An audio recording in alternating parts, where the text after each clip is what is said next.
সদস্য সচিব আফতার খান সহ বিভিন্ন পর্যায়ের নেতৃবৃন্দ, আসসালামু আলাইকুম। প্রিয়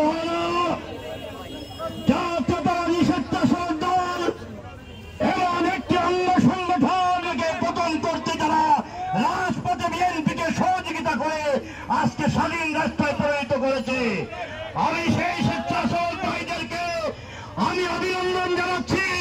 বুকের তারা রক্ত দিয়ে রাজপথে থেকে যারা আজকে এই দেশকে 5ই আগস্টের স্বাধীনতা দিবসে আজকে এই দেশ স্বাধীন ঘোষণা করেছে, তাই আমি এই স্বেচ্ছাসেবক দলকে আগামী দিনে আন্দোলন সংগ্রামে এই খুনি হাসিনার ফাঁসি না হওয়া পর্যন্ত রাজপথে আন্দোলন সংগ্রামে স্বেচ্ছাসেবক আগের মতো সেই ভূমিকা পালন করবে, সেই আশাবাদ ব্যক্ত করে আমি আমার বক্তব্য শেষ করছি।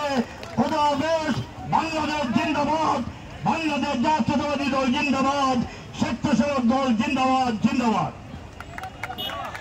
প্রিয় নেতৃবৃন্দ।